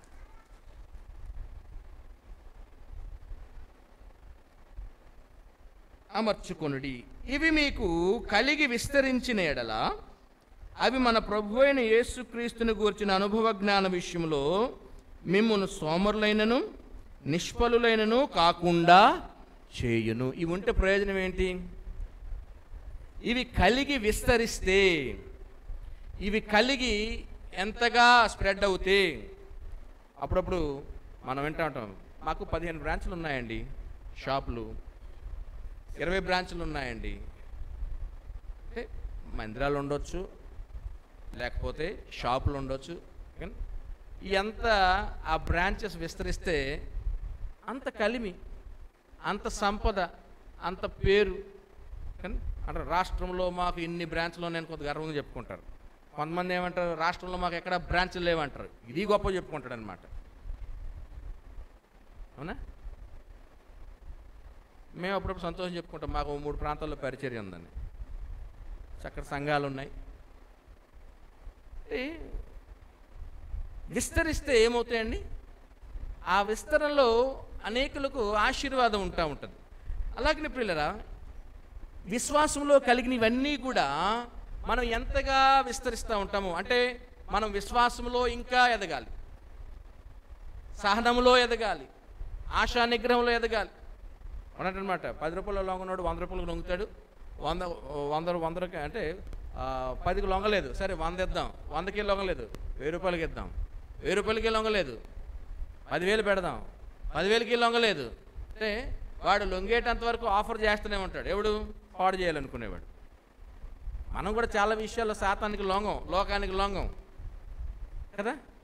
అందుకే నేను చాలా వరకు గమనించింది, గృహాలు కట్టుకునేటప్పుడు, పెళ్ళిళ్ళు చేసుకునేటప్పుడు చాలామంది ఒక లెవెల్ వరకు లొంగరు. అది దాటిన తర్వాత ఆటోమేటిక్ మెల్ట్ అవుతూ ఉంటారు అనమాట. ఆటోమేటిక్ కరుగుతూ ఉంటారు, ఆటోమేటిక్గా దానికి ఆకర్షితులు అవుతూ ఉంటారు. గుర్తుపెట్టుకోండి, దేవుని నుండి మనల్ని దూరం చేసేది ఏది మన ముందున్నా అది మనం నిగ్రహించుకోవడానికి దేవుని శక్తిని అది మన ముందుకు రాదని నేను చెప్పనండి, ఖచ్చితంగా వస్తాయి మన ముందుకి. అవి రాకపోతే దేవుడు మనకెందుకు ఇవి ఇస్తాడు? అవి ఉంటాయి కాబట్టి, వాటి మధ్యలోనే మనం ఉన్నాం కాబట్టి వాటిని జయించే శక్తిని దేవుడు మనకిస్తున్నాడు. ఆశా నిగ్రహం అంటే మనల్ని పాడు చేసేవి, మనల్ని అటువైపు లాగే ఉన్నాయి లోకంలో, కాబట్టి వాటిని నిగ్రహించుకునే శక్తి మీరు అమర్చుకోవాలి. పిల్లరా, ఇవి విస్తరిస్తే మీరేమవుతారట? క్రీస్తును గూర్చిన అనుభవ జ్ఞాన విషయంలో. ఇప్పుడు అనుభవ జ్ఞానం ఎందుకు కావాలండి? దేవుని గూర్చిన అనుభవ జ్ఞానం ఎందుకు కావాలి? చాలా డిబేట్లు జరుగుతూ ఉన్నాయి కదా దేవుని గురించి, చాలా డిబేట్లు జరుగుతూ ఉన్నాయి. చాలామంది ప్రభువుని గురించినటువంటి చక్కటి మాటలు చెప్తూ ఉన్నారు. సరే, వాటి వైపు మనం వెళ్ళొద్దు. మనం ఎప్పుడు దేవుని సన్నిధిలో దేవుని వాక్యాన్ని వింటూ ఉంటాం. మనం కరెక్ట్గా మనం బయటకు వెళ్తే లోకంలో కొన్ని బోధలు వింటూ ఉంటాం, సేవకుడు చెప్పిన మాటలు వింటాం, బయట ఉన్న వ్యక్తుల మాటలు వింటూ ఉంటాం. ఏది సరైనది, ఏది మంచిది, ఇది ఏం చేయాలండి? మనం తెలుసుకోవాలి. అందుకని క్రీస్తును గూర్చినటువంటి అనుభవ జ్ఞానం విషయంలో మీరు సోమరులుగా ఉండకుండా, నిష్ఫలులు కాకుండా ఉండడం కోసం ఇవన్నీ కూడా మీరు అమర్చుకోనండి. ఇటువంటివి మనం కోరుకుంటే లోకంలో ఉన్న ప్రతి ఆశీర్వాదం మన జీవితంలో ఉంటుంది, ప్రతి వాగ్దానం మన జీవితంలో మనం చూడగలుగుతామండి. అందుకని చాలామంది దేనికోసం వస్తారంటే ఒక సెర్టన్ ఒక పర్పస్తో వస్తూ ఉంటారు. ఒక పర్పస్తో కాదు, దేవుని యొక్క సన్నిధిలో ఏది మనల్ని శ్రేష్ఠులుగా ఉంచుతుందో ఆ ఆలోచనతో వస్తే లోకంలో ఉన్న శ్రేష్టమైనవి కూడా దేవుడు మనకి ఇస్తాడు. అందుకని ఇవన్నీ కలిగి మీరు విస్తరించినట్లయితే మీరు ప్రభువులో అంటే ఆయన అనుభవ జ్ఞాన విషయంలో మీరు నిష్ఫలులుగా ఉండరు. ఎందుకంటే ఈ రోజులు అనేక మంది ప్రభువును గూర్చినటువంటి జ్ఞానం విషయంలోనే ఫెయిల్ అయిపోతున్నారు, లేదా నిష్ఫలులు అవుతున్నారు. ఎటువంటి ఫలము ఉండటం లేదు. మరి ఫలం లేకపోతే ఏమైందండి? యేసుప్రభు లోకరక్షకుడు, చాలు మాకు ఆ జ్ఞానం. యేసుప్రభు బాప్తిసం తీసుకుని పరలోకం వెళ్తాం, మాకు చాలు జ్ఞానం అనుకుంటే, చెప్పానుగా, బాప్తిసం తీసుకున్నాం, ఇంకో బాప్తిసం వస్తుంది, డెఫినెట్గా వస్తుంది. ఈ మధ్యన ఎవరో కానీ బాప్తిసం అవసరం లేదని చెప్తున్నాడు, ఫేస్బుక్లో నేను చూసి అనమాట. మనకు బాప్తిసం అవసరమే లేదట, బాప్తిసం అవసరం లేదని వస్తారు, ఇంక రకరకాలుగా వస్తారు. కనుక క్రీస్తుని గూర్చినటువంటి అనుభవ జ్ఞానం అంటే ఆయన బోధలు గూర్చినటువంటి జ్ఞానం మనకు కావాలి. ఆయన ఏం బోధించాడు, ప్రతి విషయంలో ఏమి బోధించాడు, ఆయన స్వస్థతల విషయంలో ఆయన ఏం బోధించాడు, అలాగనే పరలోకం గురించి ఆయన ఏం బోధించాడు. ఈ మధ్యన బహుశా వింటుంటున్నాం, పరలోకంలో తల్లి ఉంటుంది, తల్లిని కూడా మనం పూజించాలా, తండ్రి ఉంటాడు, ఇంక వస్తాయి, ఇంకా రాబోయే రోజుల్లో చాలా వస్తాయి. మనకు కొన్ని స్కీములు వస్తాయి, మీరు ఇందులో ఇంత డబ్బు పెట్టండి. మా సైడ్ ఒక స్కీమ్ వచ్చిందండి, మీరు ఒకసారి 10,000 కట్టండి, దాని తర్వాత నెల నెల మీకు 2,500 వస్తాయి అన్నట్టు. చాలామంది పాస్టర్లు పాపం విశ్వాసులతోని పాస్టర్లతోని కట్టించారనమాట. మాకు బాగా దగ్గర ఉన్నటువంటి సేవకుడైనా నాతో అన్నాడు, మీరు కూడా కట్టండి నెల నెల, ఇక్కడే కదా చూస్తున్నారు కదా మీరు, ప్రతి నెల చూస్తున్నారు కదా మేము డబ్బులు ఇస్తున్నాం. నేను ఆల్రెడీ మాకు ఎక్స్పీరియన్స్ అయిందిలేండి అన్న. ఆల్రెడీ ఇట్టాగా మా దగ్గరికి వచ్చి మాతో కట్టించుకొని మమ్మల్ని 30 ఇప్పుడు పెట్టినోడు ఉన్నాడు. సో ఆ 10,000 వద్దు, అది వద్దు, దండ పెట్టాను అనమాట. పాస్టర్ గారండి అనవసరం, మీరు అది ఇప్పుడు కవర్ చేసుకోవచ్చండి అని అనమాట. ఓ నాయన మాకు ఈ కవరింగ్లు వద్దురా బాబు, మేము పడింది చాలే, అప్పుడు ఎఫెక్ట్లు మాకు చాలా ఉన్నాయి ఇంకా అని చెప్పి గమ్మున కూర్చున్నా. కరెక్ట్గా 4 నెలలు ఇచ్చారు. 5వ నెల నుండి ఇంకా ఆ సంస్థలు లేరు, ఈ డబ్బులు ఇచ్చుడు లేదు. అంటే ఎర చూపించి 10 మందికి ఇచ్చి 100 మందిని ఇప్పటికీ పాస్టర్ గారు బయటికి రావాలని భయపడుతున్నాడు అనమాట. అంటే అనుభవ జ్ఞానం విషయంలో ఒకసారి మనం మోసపోతాం. బోధల విషయంలో కానీ, స్వస్థతల విషయంలో కానీ, దేవునికి సంబంధించినటువంటి అనుభవ జ్ఞానం విషయంలో మనం ఫెయిల్ కాకుండా ఉండాలంటే, ఎందుకంటే మనల్ని ఫెయిల్ చేయాలంటే సాతానుడి ఉద్దేశం. మనం ఆ విషయంలో ఫలించకూడదు. ఎందుకంటే ఫలించకపోతే ఏం జరుగుతుంది? ఫలింపని ప్రతి చెట్టు నరకబడి అగ్నిలో వేయబడుతుంది. క్రీస్తును గూర్చినటువంటి అనుభవ జ్ఞానము గుర్తుపెట్టుకుని, మన సంఘానికి ఎందుకు వస్తున్నాం? స్వస్థత కోసం రండి, మంచిదే. ఆర్థిక ఆశీర్వాదం కోసం రండి, మంచిదే. సంతానం కోసం రండి, మంచిదే. అప్పులు తీరిపోవాలంటే మంచిదే. రోగం పోవాలి, మంచిదే. అన్నీ మంచివే. కానీ ఇవన్నీ కలిగి ఉండి మన రక్షణను కోల్పోతే, ప్రభువును గూర్చినటువంటి జ్ఞానము లేకపోతే చివరికి నిష్ఫలం అయిపోతాం మనం. అందుకని మీరు ఆయన రాజ్యమును నీతిని వెతకండి, అన్నీ మీకు ఇవ్వబడతాయి. మా పరిచర్యలో మేము ఎంతగా దేవుని కృపను చూస్తూ ఉంటామంటే, క్యాన్సర్ పేషెంట్లు మా పరిచర్యలో బాగుపడిన వారు మేము చూస్తాం. ప్రత్యేకంగా గర్భఫలం విషయంలో నాకు తెలిసి ఈ 20 సంవత్సరాల పరిచర్యలో ఒక 15-20 మంది, అంటే డాక్టర్స్ కూడా వాళ్ళకి చెప్పారు మీకు పిల్లలు పుట్టరండి అని. అటువంటి వారు, ఒక ఆమె అయితే హై షుగర్, కరోనా టైంలో హై షుగర్తో ఆమె మందిరంకి వచ్చింది. వచ్చినప్పుడు తను బాధపడుతాను, పాస్టర్ గారండి మా తోటికోడలు మాకన్నా వెనక మ్యారేజ్ అయింది, తనకి పిల్లలు పుట్టారు, మాకైతే ఇంతవరకు 6 సంవత్సరాలు అవుతుంది, సంతానం లేదు. మనిషి కూడా చాలా బక్కపలుచుకుంది, చాలా బలహీనంగా ఉంది.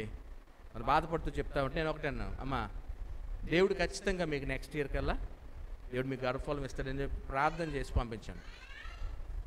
ఆ నెక్స్ట్ నెలే అంత హై షుగర్ ఉన్నప్పటికి కూడా తను కన్సీవ్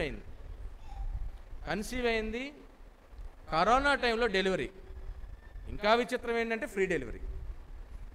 ఆమెకున్న ఏ శారీరక స్థితి కూడా ఆమె మామూలు నార్మల్ డెలివరీ అవుద్దని అనుకోరు.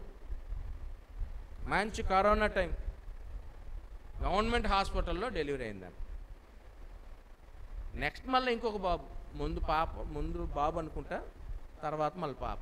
ఇప్పుడు ఆమె ఎంత సంతోషంగా వచ్చి చెప్తా ఉంటుంది అనమాట, ఆ రోజు ప్రార్థన చేసి పంపించారండి. అట్లాగే ఎన్నో అండి. కరోనా టైంలోనే 4-5. ఎంత విచిత్రం అంటే డాక్టర్స్ కూడా, ఒక ఆమెకైతే గర్భాశయంలో గాలి బుడగలేవో ఉన్నాయి, అసలు నీకు పిల్లలు పుట్టరమ్మా అని చెప్పారంట. తన భర్త ఏమో కరోనాతో చనిపోయే పరిస్థితిలో ఉన్నాడు.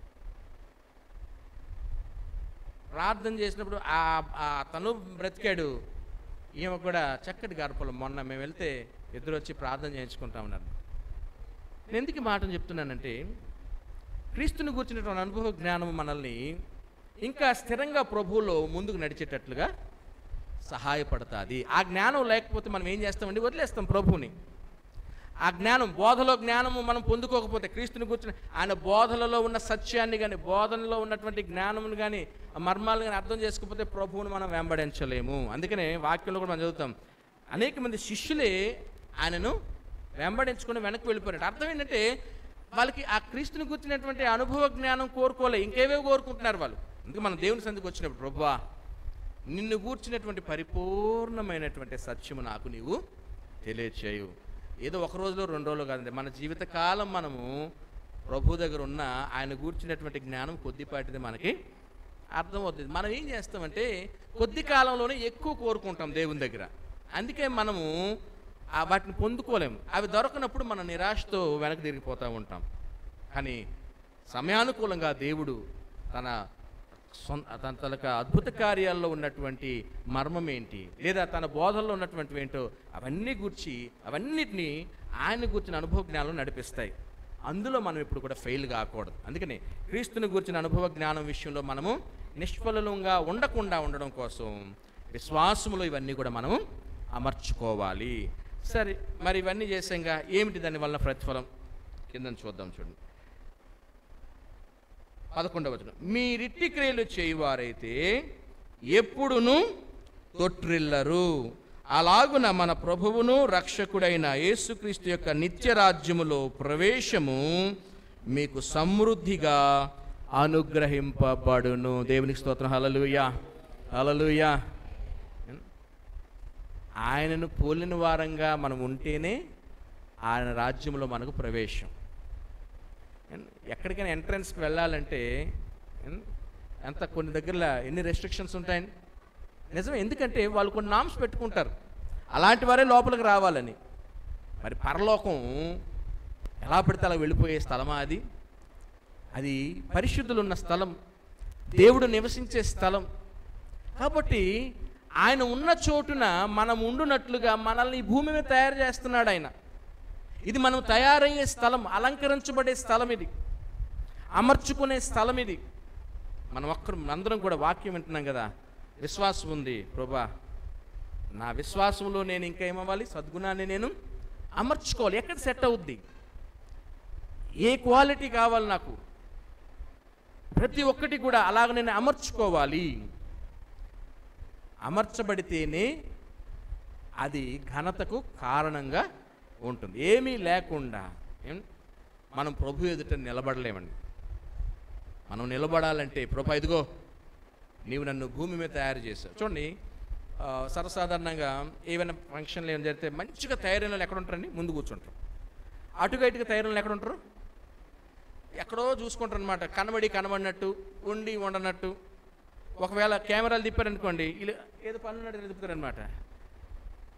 బాగా తయారైన ఏం చేస్తారు? ఎదురు వెళ్తారనమాట. తీరా బాబు, నా ఫోటో తీరా నాయన, నా వీడియో తీరా నాయన. ఆ మిగతా వాళ్ళకి నీరు హడావుడి ఎక్కువైపోద్ది అనమాట. ఎందుకంటే వాళ్ళు చక్కగా ఏం చేయరండి, చక్కగా అమర్చుకున్నారు. ఇప్పుడు ప్రతి ఆభరణం వడ్లను అవ్వచ్చు, లేకపోతే సరే లోకంలో ఉన్న వాళ్ళు అలంకరించుకుంటారు. ఏవి ఎక్కడ పెట్టాలో అక్కడ చక్కగా పెట్టి ఏం చేస్తారని మొత్తం అంతా కూడా ఆ ప్రోగ్రామ్ అంతా వాళ్ళదే, ఎక్కడైనా వాళ్ళే కనబడతారు. ఈ అటుకు ఇటు కొంతమంది తయారవ్వకుండా సరిగ్గా పెట్టుకునే వాళ్ళు ఏం చేస్తుంటారు, వీళ్ళు తప్పించుకొని తిరుగుతూ ఉంటారు అనమాట. మనం తప్పించుకుని తిరిగే కర్మ మనకు లేదండి. మనకు దేవుడు చక్కటి సహవాసం ఇస్తూ ఉన్నాడు, చక్కటి ఆత్మీయ బోధలు దేవుడు ఇస్తూ ఉన్నాడు. ఏమవ్వాలండి, ఇది మిస్ప్లేస్ అంటే రాంగ్ ప్లేస్లో ఉంది కదా, ఇది నాలో నేను అమర్చుకుంటాను. విశ్వాసంలో సద్గుణాన్ని నేను అమర్చుకుంటాను, సద్గుణంలో జ్ఞానాన్ని అమర్చుకుంటాను, జ్ఞానంలో ఆశా నిగ్రహాన్ని అమర్చుకుంటాను. ఇవన్నీ కూడా నాలో నేను కలిగి ఉంటాను. ప్రభు దగ్గరికి నేను ధైర్యంగా వెళ్తాను, సంతోషంగా వెళ్తాను. ప్రభు ఇదిగో నీవు నన్ను ఎలాగనైతే చూడాలనుకుంటున్నావో అలాగ నేను నీ ఎదుటున్నాను నాయన. సమృద్ధిగా అంటే ఏంటండి, చాలా ఓపెన్గా అటువంటి వారికి పరలోకంలో ప్రవేశము దేవుడు ఇస్తున్నాడు. దేవుని స్తోత్రం, హల్లెలూయా.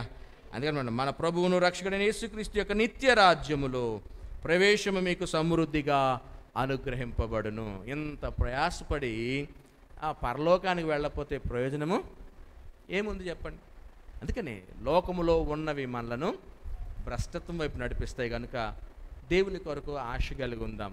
దేవుని వాగ్దానాలన్నీ కూడా మనం జ్ఞాపకం చేసుకుందాం. ఏ ఏ విషయాలు దేవుని వాగ్దానం చేశాడు. అందుకే ఇప్పుడు యెహోవా రాఫా అంటాం, అంటే మనకు బాగా స్వస్థత కావాలన్నప్పుడు ఏం చేస్తుండే, ప్రభువా నువ్వు స్వస్థపరచు దేవునిగా నా దగ్గరికి రానాయనా, అంటే ఆ పదం వాడతాం, అంటే ఆ వాగ్దానం మనకి ఇవ్వబడింది.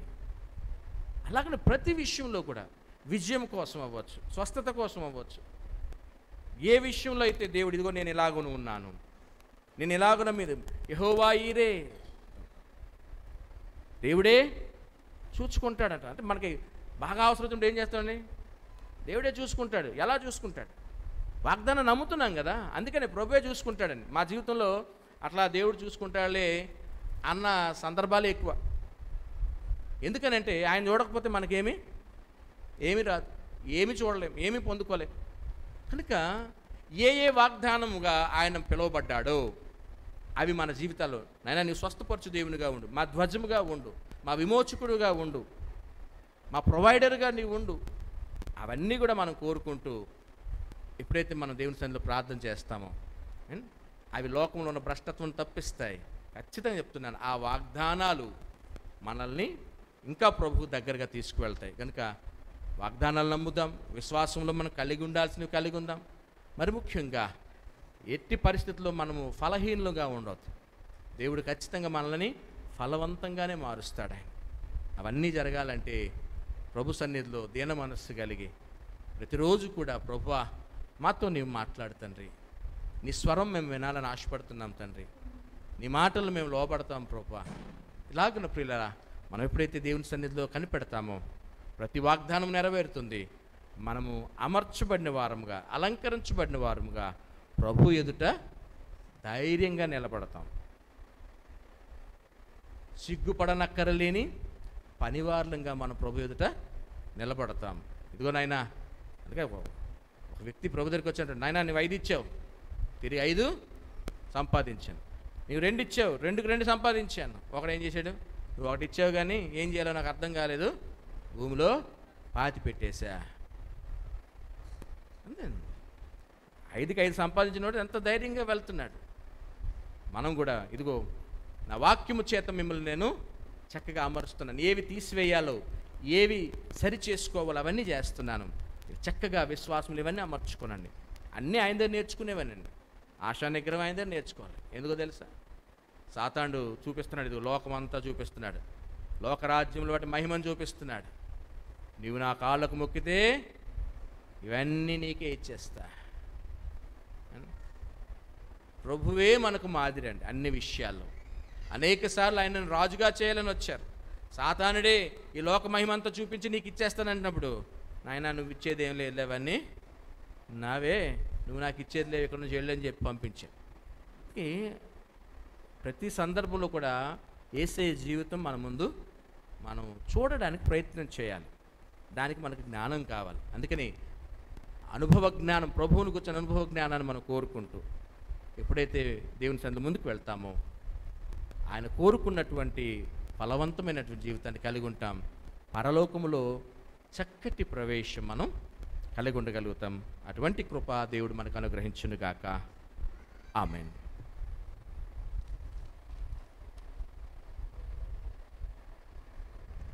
అందరు దేవుని సన్నిధిలో తల ఉంచుదాం, కళ్ళు మూసుకుని ప్రార్థనలో కొద్ది నిమిషాలు గడుపుదాం. మరి దైవజనుల ద్వారా దేవుడు అద్భుతమైన సందేశాన్ని మనకు అనుగ్రహించాడు. మరి ఎప్పటికప్పుడు మళ్ళీ మన పరిశీలన చేసుకోవడానికి, ప్రభు రాకడ కొరకు సిద్ధపడడానికి సంఘములో ఆయన మనల్ని చేర్చి ఉండగా పరిశుద్ధాత్మ దేవుడు మరికొన్ని విషయాలు మనతో మాట్లాడి ఉండగా మనం పరిశీలన చేసుకుందాం. దేవుని యొక్క వాగ్దానములలో నీవు నేను మనందరము పాలుభాగస్థలమవుతూ ఆయన వాగ్దానాలు స్వతంత్రించుకుంటూ మరి తొట్టిల్లిపోకుండా పరలోక రాజ్యములో ప్రవేశించాలి అనంటే తప్పనిసరిగా దేవుని స్వభావములో మనందరూ పాలుభాగస్థులు అవ్వాలి. మరి రక్షణ పొందిన మనము దేవుని స్వభావాన్ని, దైవ స్వభావాన్ని కలిగి ఉన్నామో లేదో పరిశీలన చేసుకుందాం. అందరూ తలలు వంచి కండ్లు మూసుకుని ఉండగా ఒక్కసారి చెప్పబడిన ఈ మాటలు పరిశీలన చేసుకుందాం.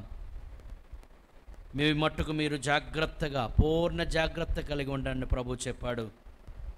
అక్కడ రాయబడిన మాటలు విశ్వాసము, విశ్వాసమునందు సద్గుణము, సద్గుణమునందు జ్ఞానము, జ్ఞానమునందు ఆశానిగ్రహము, ఆశానిగ్రహమునందు సహనము, సహనమునందు భక్తి, భక్తి యందు సహోదర ప్రేమ, సహోదర ప్రేమ యందు దయను అమర్చుకోండి అంటున్నాడు.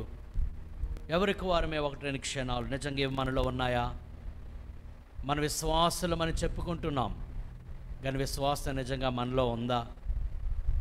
ఏవైనా విపత్కర పరిస్థితులు వచ్చినప్పుడు, ఊహించని సంఘటనలు మన జీవితంలో జరిగినప్పుడు, భయంకరమైన పరిస్థితుల గుండా, శోధల గుండా, శ్రమల గుండా మనం వెళ్తున్నప్పుడు ఒకవేళ మన పరిస్థితి ఎలాగుంది? మన నోటి నుండి విశ్వాసంతో, నమ్మకంతో కూడిన మాటలు వస్తున్నాయా? ఇదిగో పరిస్థితులు ఎలాగున్నా, నా చుట్టుపక్కల మనుషులు ఎలాగున్నా, నేను ఎటువంటి పరిస్థితుల్లో ఉన్నా, నేను నమ్మిన దేవుడు, నమ్మదగిన దేవుడు, ఆయన ఈ కార్యాన్ని జరిగిస్తాడు. నేను సర్వశక్తి కలిగిన దేవుడు, నాకు అసాధ్యమైనది ఏదైనా ఉండునా అని సెలవిచ్చిన దేవుడు నా పక్షంగా ఉన్నాడు, ఆయన కార్యాన్ని జరిగిస్తాడనే విశ్వాసం అనుకుంటుందా? అలాగే విశ్వాసమునందు సద్గుణం, మంచి గుణం మనం కలిగి ఉన్నామా? మన బుద్ధి ఎలాగుంది?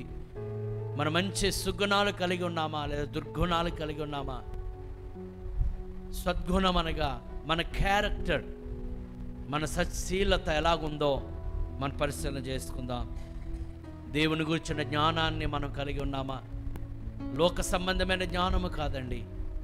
లోక జ్ఞానము దేవుని దృష్టికి వెర్రితనం, కానీ దైవ జ్ఞానము, యేసుక్రీస్తుని అనుభవ జ్ఞానము, జ్ఞానమునందు ఆశానిగ్రహం. ఒకవేళ కొన్నిసార్లు సాతాను మనల్ని దురాశలకు ప్రేరేపించి, నిజమే సాతాను కొన్నిసార్లు దురాశలు కలిగిస్తాడు. ఎందుకనగా నువ్వు దేవుని రాజ్యంలో ప్రవేశించడం వానికి ఇష్టం లేదు.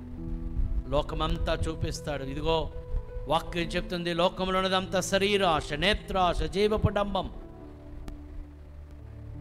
వారిని ఎవరైతే చేస్తారో వారు గతించిపోతారు. లోకము దాని ఆశలు గతించిపోతాయి, కానీ దేవుని చిత్తము చేయబడి నిరంతరము నిలుచును. కొన్నిసార్లు దురాశ, ఆశానిగ్రహము లేని పరిస్థితి ఒకటి మనలో ఉందేమో. దురాశ వలన గెహజీ, దురాశ వలన ఆకాను, దురాశ వలన ఇస్కరియోతు యోధా, అనేక మంది దురాశ వలన తప్పిపోయినారు. మనం అలాగుండద్దు. మనలో సహనముందా? పరిస్థితుల విషయంలో మనుషులను, పరిస్థితులను సహించుకుంటున్నామా? ఇదిగో యోబు గురించి మీరు విన్నారా? యోబు సహనము గురించి మీరు విన్నారా?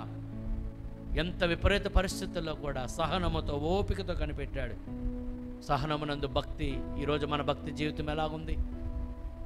తిమోతికి వ్రాస్తూ అంటాడు, అంత్య దినముల అపాయకరమైన కాలం వచ్చిన ఎరగండి. అంత్య దినములలో పైకి భక్తి గల వారు వలవండి, దాని శక్తిని ఆశ్రయించిన వారుగా ఉంటారు అంటున్నాడు. పిల్లారా, మన భక్తి జీవితం ఎలాగుంది? సహోదర ప్రేమ మనలో ఉందా? దయ కలిగి మనం ఉన్నామా? ఒకసారి మన పరిశీలన చేసుకుందాం.